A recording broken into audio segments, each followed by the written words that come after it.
Hello friend, स्वागत है आप सभी का अपने चैनल आज क्लास में। और आज की इस क्लास में संस्कृत का जो 5वां चैप्टर है भारत महिमा, इस भारत महिमा पाठ के सभी ऑब्जेक्टिव प्रश्न और सभी सब्जेक्टिव प्रश्न हम आपको पढ़ाएंगे।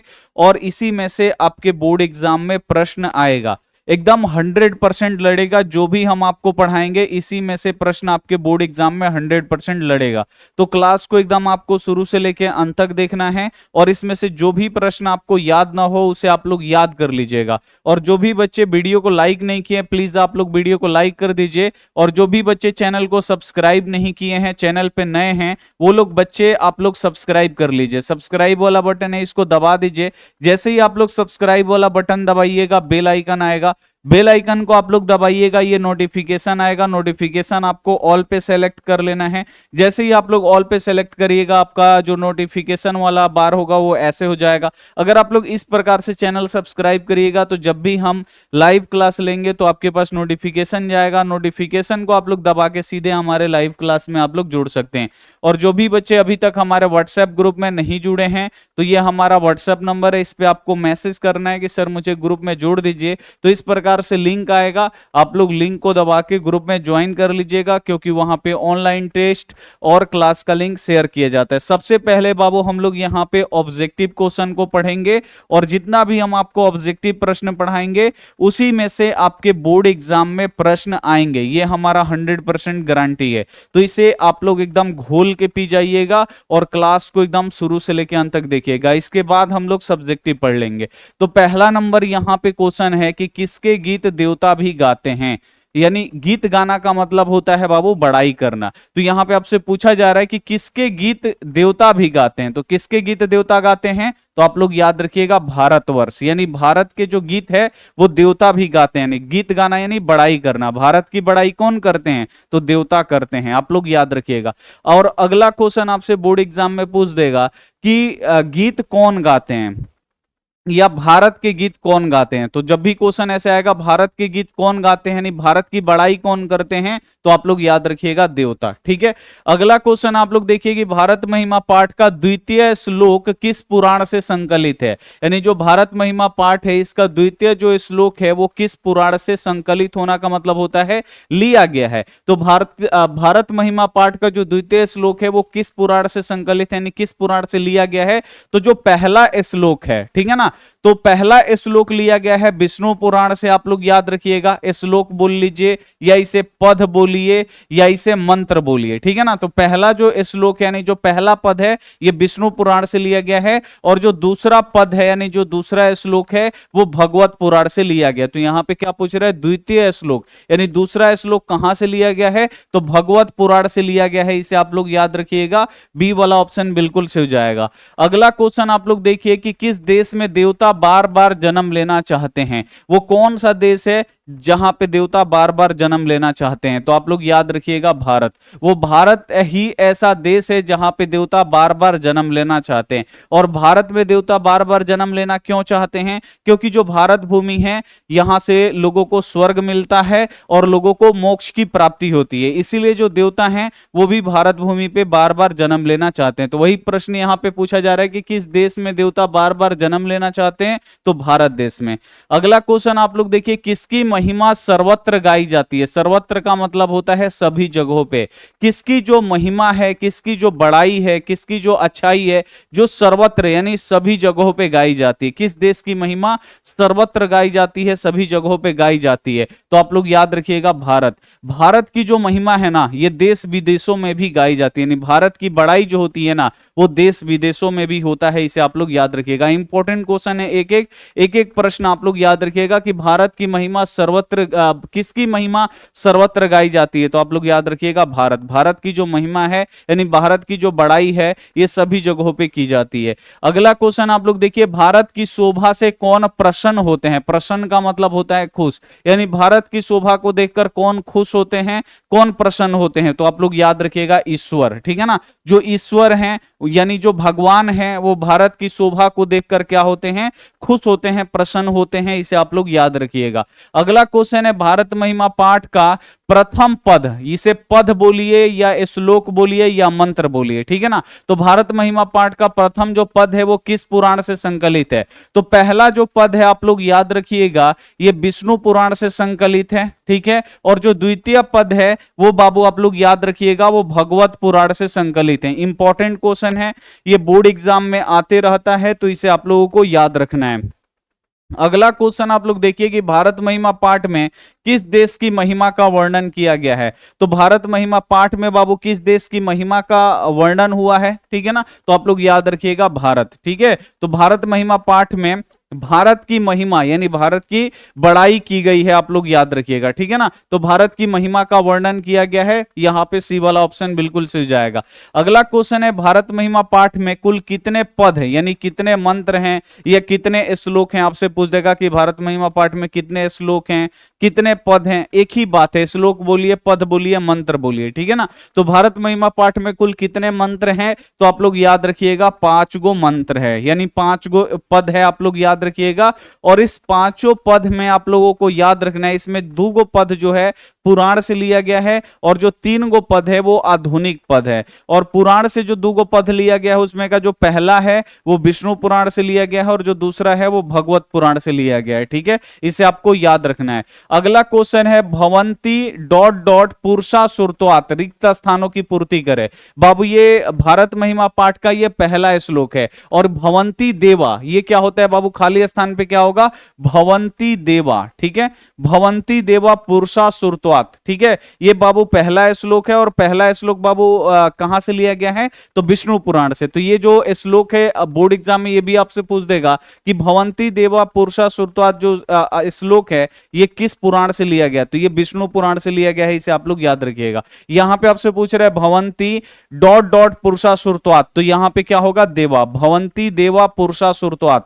सी वाला जो ऑप्शन होगा बिल्कुल से हो जाएगा। अगला क्वेश्चन है अहो अमीषा किमकारी डॉट यहां पे स्पृहाहीन, यह पद किस पुराण से संकलित है? अब यहां पे देखिए अहो अमीषा किमकारी, बाबू ये द्वितीय श्लोक है, ठीक है ना। भारत महिमा पाठ में का ये दूसरा श्लोक है और दूसरा श्लोक बाबू कहां से लिया गया है? तो ये लिया गया है भगवत पुराण से। यहां पे डी वाला जो ऑप्शन होगा बिल्कुल से हो जाएगा। तो इसे आप लोग याद रखिएगा, भवंती देवा ये पहला श्लोक है और ये लिया गया है विष्णु पुराण से, ठीक है ना।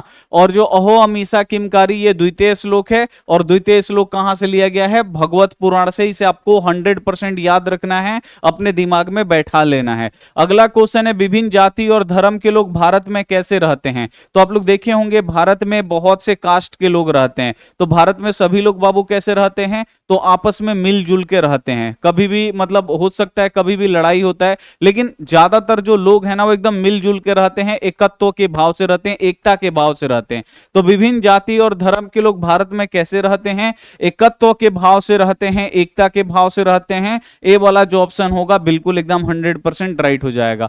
अगला क्वेश्चन है कि हम सबों में भारतवर्ष के प्रति क्या होना चाहिए? यानी हम सबों में भारत के प्रति यानी अपने देश के प्रति क्या होना चाहिए? तो हम लोगों में अपने देश के प्रति क्या होना चाहिए? देशभक्त होने चाहिए, ठीक है।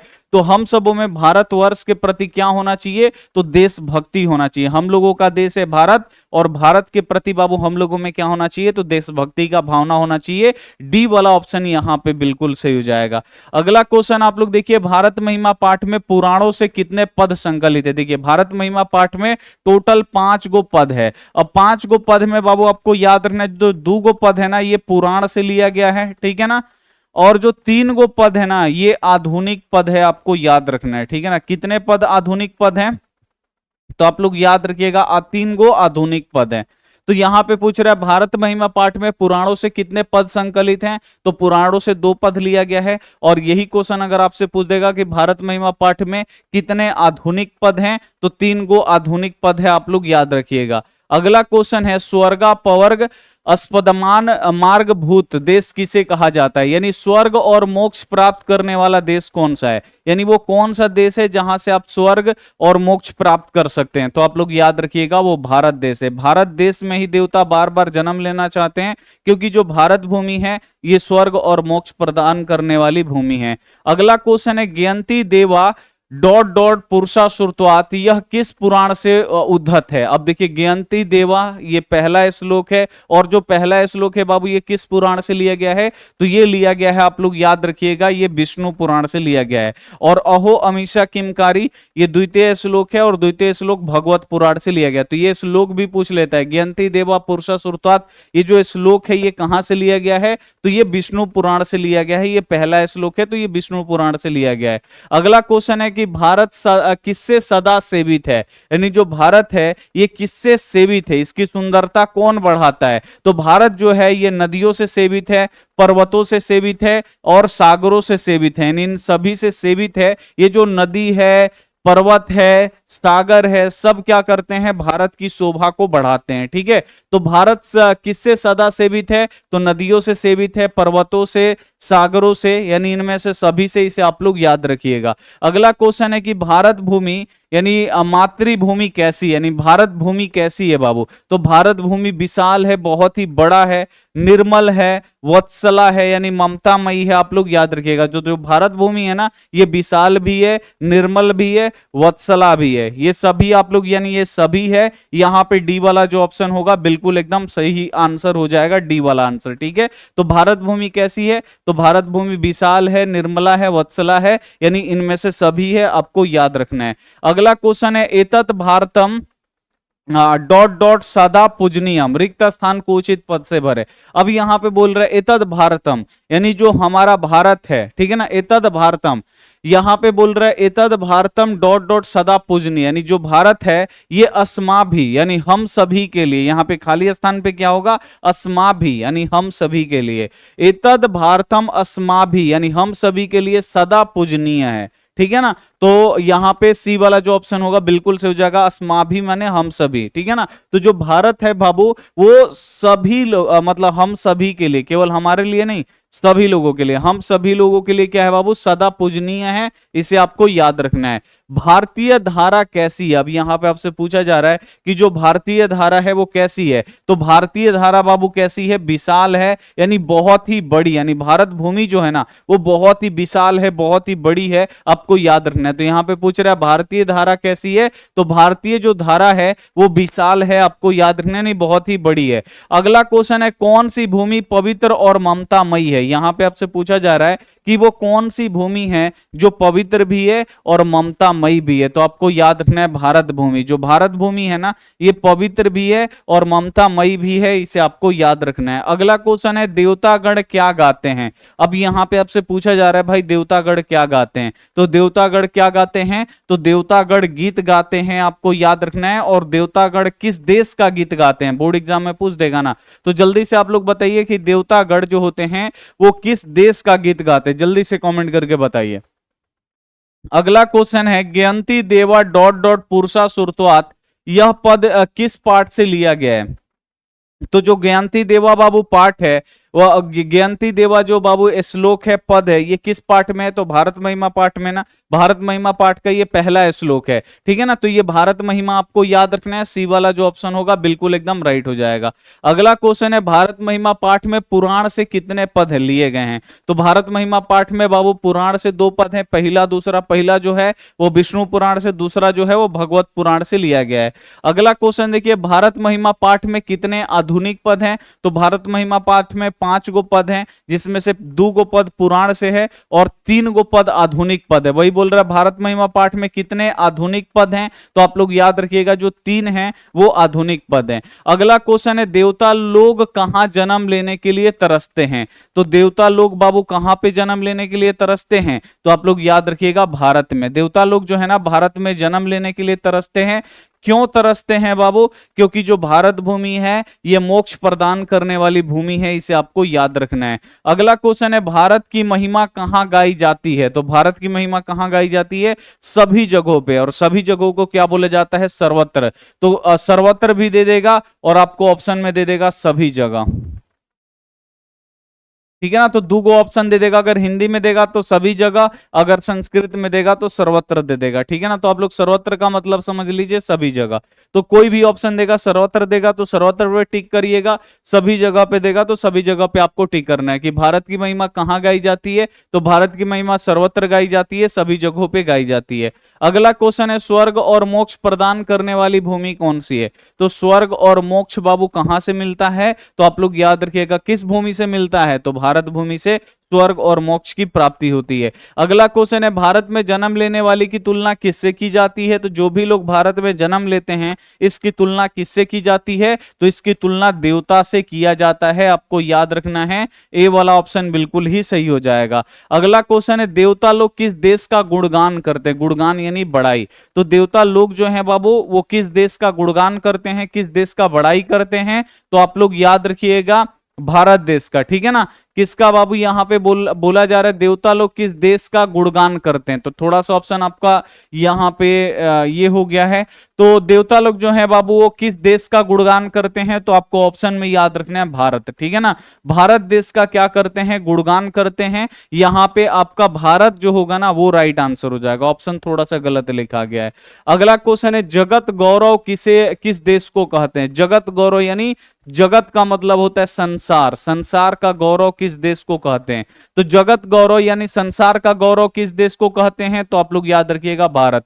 भारत को संसार का गौरव कहा जाता है, जगत गौरव कहा जाता है, इसे आपको याद रखना है। अगला क्वेश्चन है, संसार का गौरव किसे कहा जाता है। देखिए हिंदी में भी दे दिया संसार का गौरव, तो संसार का गौरव कौन सा है बाबू, भारत है, इसे आप लोगों को याद रखना है। ठीक है। यहां पे बाबू इस चैप्टर के सभी महत्वपूर्ण 31 ऑब्जेक्टिव प्रश्न पढ़ा दिए।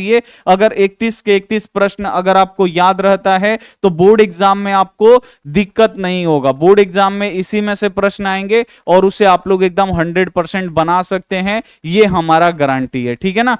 तो ऑब्जेक्टिव आप लोग याद कर लीजिएगा। चलिए अब सब्जेक्टिव का बारी है। सब्जेक्टिव भी बाबू इसी में से आएगा, बस आपको काफी अच्छी तरीके से पढ़ लेना है। ठीक है। चलिए, हमारी मातृभूमि कैसी है। ठीक है ना। बोर्ड एग्जाम में बाबू ये क्वेश्चन बहुत बार पूछा जा रहा है, हमारी मातृभूमि कैसी है। तो देखिए हमारी मातृभूमि निर्मल, ममतामयी और विशाल है। सागरों, वनों, पर्वतों, झरनों और बहती हुई नदियों से हमेशा सुशोभित है। भारत भूमि पर देवता भी जन्म लेने के लिए तरसते हैं। यहां पे लिखा गया है कि हमारी भारत भूमि कैसी है, यानी जो हमारी भारत की भूमि है वो कैसी है। तो आप लोग लिखिएगा कि जो हमारी मातृभूमि है, यानी जो हमारी भारत भूमि है वो निर्मल है, ममतामयी है। ठीक है ना। और विशाल है, विशाल यानी बहुत ही बड़ी है। तो जो हमारी भारत भूमि है ये निर्मल है, ममतामयी है। ठीक है ना। यानी कोई अगर दुखियारी अगर कोई भी दुख काट के इस भारत भूमि पे प्रवेश कर गया तो भारत के जो लोग हैं ना वो दूसरे लोगों को निकालते नहीं है, उसको अपने देश में बसा लेते। इसीलिए भारत भूमि जो है ममतामयी है। और ये क्या है बाबू, विशाल है। विशाल यानी बहुत ही बड़ा है। और जो भारत भूमि है ना इसकी शोभा कौन बढ़ाते हैं, सागर बढ़ाते हैं, यानी जो महासागर है वो बढ़ाते हैं। वन जो है ना बहुत ही सुंदर सुंदर वन है, वो भी शोभा बढ़ाते हैं भारत की। पर्वत जो है वो भी भारत की शोभा बढ़ाते हैं। झरने और बहती हुई नदियों से हमेशा सुशोभित है, यानी जो भारत है वो सागर, वन, पर्वतों, झरनों और बहती हुई नदियों से हमेशा क्या है बाबू, सुशोभित है। भारत भूमि पर देवता भी जन्म लेने के लिए तरसते हैं, यानी भारत भूमि हमारा इतना पावरफुल आप लोग बोल सकते हैं कि यहाँ पे देवता लोग भी तरसते हैं, क्योंकि भारत भूमि बाबू मोक्ष प्रदान करने वाली भूमि है। तो अगर बोर्ड एग्जाम में आएगा आपको लिखने के लिए कि हमारी मातृभूमि कैसी है या हमारी भारत भूमि कैसी है, तो आप लोग लिखिएगा हमारी मातृभूमि निर्मल, ममतामयी और विशाल है। सागरों, वनों, पर्वतों, झरने और बहती हुई नदियों से हमेशा सुशोभित है। भारत भूमि पर देवता भी जन्म लेने के लिए तरसते हैं, क्योंकि भारत भूमि जो है ये स्वर्ग और मोक्ष प्रदान करने वाली भूमि है। अगला क्वेश्चन देखिए, भारतीय लोगों की सर्वाधिक महत्वपूर्ण विशेषताओं का वर्णन करें। अब यहाँ पे लिखा गया है कि भारतीय जो लोग हैं इनकी सर्वाधिक महत्वपूर्ण विशेषताओं का वर्णन करना है, यानी भारत में जो लोग हैं उनका क्या क्या विशेषता है ये आपको लिखना है। तो लिखिएगा भारतीय लोग धर्म और जाति के भेदभाव को न मानते हुए एकत्व भाव से रहते हैं, यानी जो भारतीय लोग हैं ना वो धर्म और जाति में नहीं उलझते हैं। ठीक है ना। वो सभी लोग एकदम एकत्व भाव से रहते हैं, मिलजुल के रहते हैं। ठीक है ना। सभी भारतीयों की सभी भारतीयों में देशभक्ति भरी हुई है। और जितने भी भारतीय लोग हैं उनमें क्या भरी हुई है बाबू, अपने देश के प्रति प्यार भरा हुआ है। अपने देश के लिए लोग जान भी गंवा सकते हैं, यानी अपने देश के लिए उनमें देशभक्ति भरी हुई है। यहाँ पे पूछा जा रहा है भारतीय लोगों की सर्वाधिक महत्वपूर्ण विशेषता क्या है, इसका वर्णन करना है। तो भारतीय लोग धर्म और जाति के भेदभाव को न मानते हुए एकता के भाव से रहते हैं, यानी मिलजुल के रहते हैं। और सभी भारतीयों में देशभक्ति जो है ना, अपने देश के प्रति प्रेम भरा हुआ है, इसे आपको याद रखना है। ठीक है, भारत महिमा पाठ में किन किन पुराणों से पद संकलित हैं, आपको बताना है कि भारत महिमा पाठ में किन किन पुराणों से जो पद है वो लिए गए हैं। तो लिखिएगा भारत महिमा पाठ का जो पहला पद है, भारत महिमा पाठ का पहला पद विष्णु पुराण से लिया गया है, और जो दूसरा पद है वो आपका भगवत पुराण से लिया गया है। तो भारत महिमा पाठ में बाबू पुराण से दो ही पद लिया गया है। ठीक है ना, वही बोल रहा है भारत महिमा पाठ में किन किन पुराणों से पद संकलित है।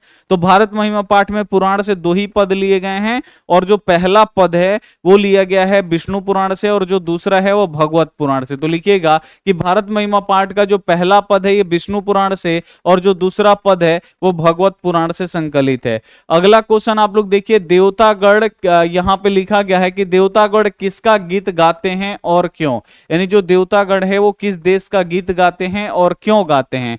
या इसी क्वेश्चन को ऐसे पूछ देगा कि देवतागढ़ भारत के गीत क्यों गाते हैं, जो देवतागढ़ है ये भारत के गीत क्यों गाते हैं। तो ये दोनों क्वेश्चन, अगर ये क्वेश्चन पूछेगा तभी इसका यही आंसर होगा, ये क्वेश्चन पूछेगा तभी इसका यही होगा। तो आप लोग याद रखिएगा, देवतागढ़ भारत का गुणगान करते हैं क्योंकि भारत भूमि से ही स्वर्ग और मोक्ष की प्राप्ति कर सकते हैं। मनुष्य भारत भूमि पे जन्म लेकर भगवान हरि की सेवा के योग्य बन जाते हैं। ठीक है ना, देवता बाबू भारत देश का गुणगान क्यों करते हैं, भारत की गीत क्यों गाते हैं, क्योंकि जो भारत भूमि है ना, ये बाबू आपको याद रखना है, स्वर्ग और मोक्ष प्राप्त कर सकते हैं। यहां से स्वर्ग और मोक्ष प्राप्त करने वाली एकमात्र मातृभूमि है, आपको याद रखना है। पूछा जा रहा है देवतागढ़ किस देश का गीत गाते हैं और क्यों, तो लिखिएगा देवतागढ़ भारत का गुणगान करते हैं क्योंकि भारत भूमि से ही स्वर्ग और मोक्ष प्राप्त कर सकते हैं। ठीक है ना, अगर कोई भी किसी को भी स्वर्ग और मोक्ष की प्राप्ति करनी है तो भारत भूमि से ही कर सकते हैं, भारत भूमि पे जन्म लेके। मनुष्य भारत भूमि पे जन्म लेकर भगवान हरि की सेवा के योग्य बन जाते हैं, और जो मनुष्य हैं वो भारत भूमि पे जन्म लेते हैं तो उनकी तुलना देवता से किया जाता है और वो भगवान हरि की सेवा करने के योग्य बन जाते हैं। इसे आप लोग याद रखिएगा। अगला क्वेश्चन है, भारत भूमि किन किन से सेवित है, आपको बताना है कि जो भारत भूमि है वो किन किन से सेवित है, यानी किन किन चीजों से सेवित है। तो भारत भूमि सागरों, पर्वतों, झरनों तथा बहती हुई नदियों से सदा सेवित है, यानी जो भारत है इसकी शोभा बाबू कौन बढ़ाता है, तो भारत की जो शोभा है वो बाबू सागर बढ़ाते हैं, पर्वत बढ़ाते हैं, झरने बढ़ाते हैं, और बहती हुई नदियों से बाबू जो भारत भूमि है ना ये सदा सुशोभित है, सेवित है। इसे आप लोग याद रखिएगा। अगला क्वेश्चन है, भारत महिमा पाठ के आधार पर भारतीय मूल्यों की विशेषता पर प्रकाश डालें। तो भारत महिमा पाठ के आधार पर भारत के बारे में बताना है, या यही क्वेश्चन अगर ऐसे पूछ देगा कि भारत महिमा पाठ के आधार पर भारत का वर्णन संक्षेप में करें, यानी भारत का ही वर्णन करना है। यहां पे भारतीय मूल्यों के यानी भारत के बारे में ही आपको वर्णन करना है। तो लिखिएगा, हमारी भारत भूमि विशाल और अत्यंत शोभनीय है। भारतवर्ष का गीत विदेशों में भी गाया जाता है। यहाँ के लोग धर्म और जाति के भेदभाव को भूलकर एक दूसरे से मिलकर रहते हैं। ठीक है, यहां पे पूछा जा रहा है कि भारत महिमा पाठ के आधार पे भारत का वर्णन करना है। तो लिखिएगा, भारत भूमि जो है बाबू ये बहुत ही विशाल है, बहुत ही बड़ा है और अत्यंत शोभनीय है, देखने में बहुत ही अच्छी है। भारत का जो गीत है वो विदेशों में भी गाया जाता है, नहीं भारत का जो बाबू बड़ाई है ना वो विदेशों में भी किया जाता है। यहाँ के जो लोग हैं वो धर्म जाति के भेदभाव को भूलकर एक दूसरे से मिलकर रहते हैं। यही क्या है बाबू, भारत की बड़ाई है। ठीक है ना, यानी भारत के वर्णन है, भारत के बारे भारत का वर्णन है, आप लोग याद रखिएगा। ठीक है, ये भी इंपॉर्टेंट है, आपको याद रखना है। पठित पाठ के आधार पे भारतवर्ष की प्रमुख विशेषताओं का वर्णन करना है। इसमें भी यही आपसे पूछा जा रहा है कि इस पाठ के आधार पे यानी भारत महिमा पाठ के आधार पे भारत की प्रमुख विशेषताओं को बताएं। तो भारत की विशेषता क्या है, तो हमारी जो मातृभूमि है यानी भारत की जो भूमि है वो बहुत ही विशाल यानी बहुत ही बड़ी है, और अत्यंत शोभनीय यानी बहुत ही सुंदर है। भारतवर्ष का गीत विदेशों में भी गाया जाता है, यानी जो भारतवर्ष का गीत है देश में तो गाया जाता है, विदेशों में भी गाया जाता है। ठीक है, यहाँ के जो लोग हैं वो धर्म जाति के भेदभाव को भूलकर एक दूसरे से मिलकर रहते हैं। ठीक है ना, तो इसका भी राइट आंसर वही होगा, आप लोग लिख दीजिएगा। आपका ऑब्जेक्टिव और सब्जेक्टिव हम काफी अच्छी तरीके से पढ़ा दिए हैं। तो अगर आपको बोर्ड एग्जाम में अच्छा नंबर लाना है तो चैप्टर बाय चैप्टर आपको पढ़ना पड़ेगा, और जो भी इंपॉर्टेंट ऑब्जेक्टिव क्वेश्चन चैप्टर से बता रहे हैं उसे आप लोग पढ़ के याद कर लीजिए, और इसी में से बाबू बोर्ड एग्जाम में प्रश्न आएगा। तो बिल्कुल भी आपको टेंशन नहीं लेना है, काफी अच्छी तरीके से आपको पढ़ाई करते रहना, और ये सब प्रश्न आप लोग जरूर याद कर लीजिएगा लिख के। ठीक है, तो हम आपसे मिलते हैं अगली क्लास में, तब तक अपना ध्यान रखिए, मन लगा के पढ़ाई करिए। Take care and bye.